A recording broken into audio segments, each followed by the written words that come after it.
ध्यान देना। देखो बेटा, त्रुटियों का योग, घटाव, ठीक है, गुणा और भाग करने की हमें सबसे पहले ये पता होना चाहिए कि त्रुटियों को लिखा कैसे जाता है। अगर कोई भौतिक राशि आपको दे रखी है, उस भौतिक राशि को त्रुटि के रूप में आप किस प्रकार से लिख सकते हैं, ये हमें सबसे पहले पता होना चाहिए। ठीक है, तो ध्यान देना एक बार। देखिए, जैसे माना कोई भौतिक राशि है, कोई भौतिक राशि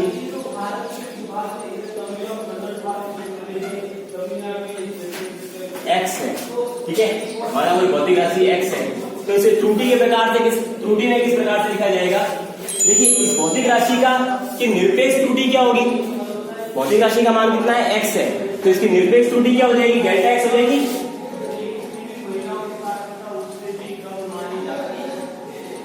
इसकी निरपेक्ष त्रुटि क्या होगी, डेल्टा x होगी। ठीक है, यदि कोई भौतिक राशि x है तो उसकी निरपेक्ष त्रुटि क्या होगी, डेल्टा x होगी। तो इसे त्रुटि के रूप में किस प्रकार से लिखा जाएगा, अतः x को त्रुटि के रूप में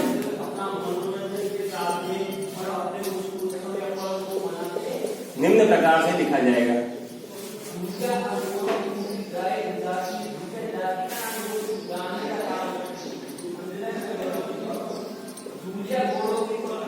निम्न प्रकार से लिखा जाता है।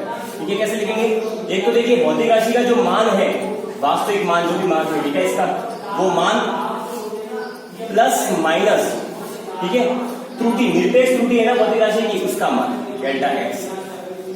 अगर किसी भी भौतिक राशि को आपको त्रुटि के रूप में लिखना है तो आप इस प्रकार से लिखोगे, भौतिक राशि का जो वास्तविक मान है वो मान रहेगा, प्लस माइनस डेल्टा x जो भौतिक राशि की निरपेक्ष त्रुटि है, ठीक है, उस निरपेक्ष त्रुटि का मान रहेगा।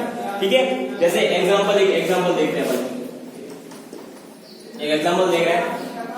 मान लिया अगर आपको कोई राशि दे रखी है जिसका मान कितना है, डिग्री सेल्सियस में राशि दे रखी है, मतलब टेम्परेचर में राशि दे रखी है आपको। ठीक है, जैसे मान लिया कि 50 डिग्री सेल्सियस है, ठीक है, वो राशि, और उसकी जो त्रुटि है, सॉरी निरपेक्ष त्रुटि है, निरपेक्ष त्रुटि का मान कितना मान लिया मैंने, निरपेक्ष त्रुटि है 27.5, कितनी है बेटा, 27.5।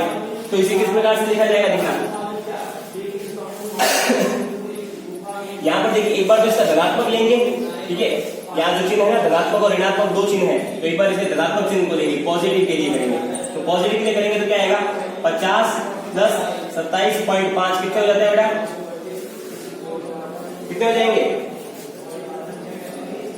77.5 होंगे कि नहीं होंगे, 77.5। अगर ये डिग्री सेल्सियस में दे रखा है आपको, मात्रक बार लिखा जाएगा, डिग्री सेल्सियस में दे रखा है, यहाँ पर भी क्या आएगा, डिग्री सेल्सियस आ जाएगा, कोई दिक्कत नहीं आएगा, है ना। तो यहाँ पर देखिए, ये धनात्मक लिया तो ये मान आ गया हमारे पास में। अगर इसका ऋणात्मक चिन्ह लेंगे तो क्या होगा, 50 माइनस 27.5, तो कितना आ जाएगा बेटा,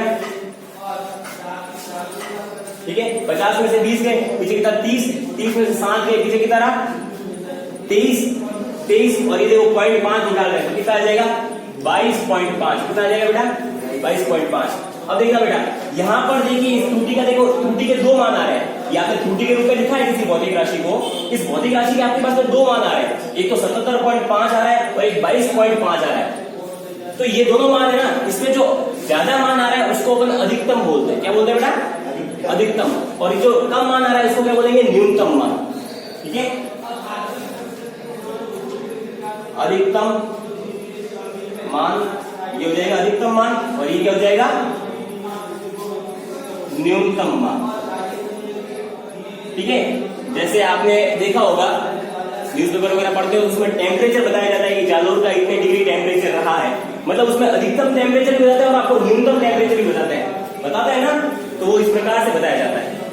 कैसे बताते हैं उसे, इस प्रकार से बताते हैं। अधिकतम मान और न्यूनतम मान किस प्रकार से निकाला जा सकता है त्रुटि का, इस प्रकार से निकालेंगे। तो आपको ये पता होना चाहिए कि किसी भी भौतिक राशि को अगर आपको त्रुटि के रूप में लिखना है तो आप इस प्रकार से लिखोगे, जिसमें भौतिक राशि का जो वास्तविक मान होगा वो प्लस माइनस और भौतिक राशि की निरपेक्ष त्रुटि, ठीक है, निरपेक्ष त्रुटि। इसको सॉल्व करके अधिकतम और न्यूनतम भी इसके मान ज्ञात कर सकते हो। ठीक है, देखिए एक बार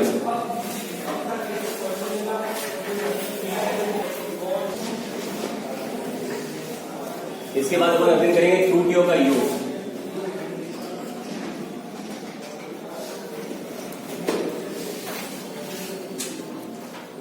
त्रुटियों का योग किस प्रकार से किया जाए, ध्यान रखना।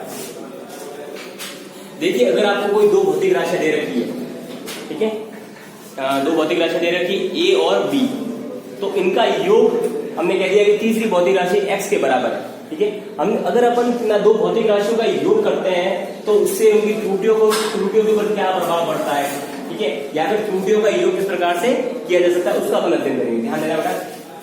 माना दो भौतिक राशियां हैं, माना दो भौतिक राशियां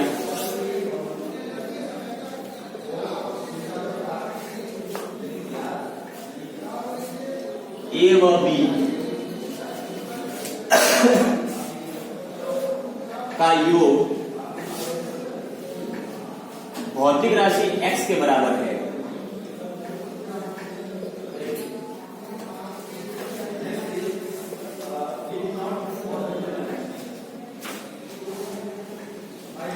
देखो, माना दो भौतिक राशियां हैं a और b, इनका योग भौतिक राशि x के बराबर होगा, तो क्या होगा, देखिए यहां पर x है तो किसके बराबर होगा, a प्लस b के।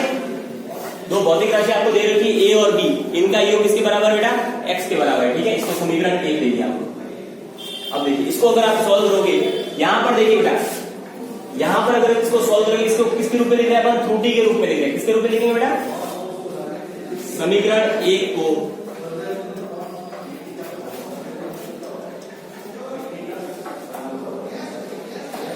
त्रुटि के रूप में लिखने पर, समीकरण 1 को जब आप त्रुटि के रूप में लिखेंगे तो देखिए x भौतिक राशि है, तो ये इसको अगर त्रुटि के रूप में लिखोगे कैसे लिखोगे, x plus minus delta x। तो इसको त्रुटि के रूप में लिखोगे कैसे लिखोगे, x plus minus delta x। इसी प्रकार से अगर a कोई भौतिक राशि है, इसे अगर आप त्रुटि के रूप में लिखेंगे तो कैसे लिखेंगे, a plus minus delta a plus का प्लस। b कोई भौतिक राशि है, इसे अगर आप त्रुटि के रूप में लिखेंगे कैसे लिखेंगे, b प्लस माइनस डेल्टा। यहां तक कोई समस्या किसी को, चलिए आगे बढ़ते हैं। अब देखा बेटा, यहां पर ये यूं कहीं रखेंगे x plus minus delta x। अच्छा, यहां पर जो डेल्टा x है ये किसको बता रहा है, भौतिक राशि x की निरपेक्ष त्रुटि को बता रहा है। किसे बता रहा है, भौतिक राशि x की निरपेक्ष त्रुटि को बता रहा है। इसी के साथ में डेल्टा a किसको बता रहा है, भौतिक राशि a की निरपेक्ष त्रुटि को बता रहा है, ठीक है। डेल्टा बी किसे बता रहा है, भौतिक राशि बी की निरपेक्ष त्रुटि को प्रदर्शित कर रहा है। आई बात समझ में। देखिए यहां पर देखना बेटा, यहां पर a और b इन दोनों को हम बाहर देते हैं, पहले इसको खोल देते हैं। खोलेंगे तो क्या होगा, a plus minus delta a plus b plus minus delta b। यहां तक कोई समस्या किसी को नहीं। अब देखना बेटा, a और b को साथ में ले लेते हैं, a प्लस b। अच्छा, अब देखिए पीछे क्या रह जाएगा, plus minus delta a plus minus delta b। अगर आप समीकरण 1 को ध्यान से देखेंगे तो x किसके बराबर है, a प्लस b के बराबर है। किसके बराबर है बेटा, a प्लस b के। तो हम यहाँ पर जो a प्लस b है इसे x के बराबर कर सकते हैं, है ना। तो यहाँ पर a प्लस b को मैंने किसके बराबर कर दिया, x के बराबर कर दिया, ठीक है। अब देखिए प्लस माइनस, तो हम ये दोनों भौतिक राशि सॉरी निरपेक्ष त्रुटियां है ना, इनके जो चिन्ह है प्लस माइनस, इसे मैं क्या कर देता हूँ, कॉमन दे देता हूँ। क्या कर रहा हूँ मैं, कॉमन दे रहा हूँ। प्लस माइनस मैंने इन दोनों में से कॉमन दे दिया, तो इधर पीछे क्या रह जाएगा, प्लस डेल्टा a, और इधर भी क्या रहेगा, प्लस का डेल्टा b। यहां तक किसी को कोई दिक्कत आई है, कोई प्रॉब्लम। प्लस माइनस को मैंने कॉमन ले लिया, तो अंदर क्या रहेगा, delta a plus delta b, कोई दिक्कत नहीं। अच्छा, इसके बराबर में क्या था, x plus minus delta x। अब देखो बेटा, यहाँ पर जो x है ये धनात्मक है, इधर आएगा तो क्या हो जाएगा, ऋणात्मक हो जाएगा, और x से x कट जाएगा, तो मैं इसको सीधे ही काट देता हूँ, x से x को काट दिया, ठीक है। तो क्या रह जाएगा, प्लस माइनस डेल्टा x बराबर होगा plus minus delta a plus delta b के। ये हमारा रिजल्ट आ गया। अर्थात कहने का मतलब ये हो गया कि जब दो भौतिक राशियों का आप योग करते हो तो उनकी निरपेक्ष त्रुटियों का भी योग हो जाता है। होता है कि नहीं होता। जब आप किसी दो भौतिक राशियों का योग कर रहे हो तो क्या होगा, उनकी निरपेक्ष त्रुटियों। तो इससे ये पता चलता है कि जब दो भौतिक राशियों का आप योग करते हो तो उनकी निरपेक्ष त्रुटियों का भी योग होता है। तो जब दो भौतिक राशियों का योग किया जाता है तो उनकी निरपेक्ष त्रुटियों का भी योग होगा। ठीक है, आज की क्लास अपन यहीं पे समाप्त करेंगे। धन्यवाद।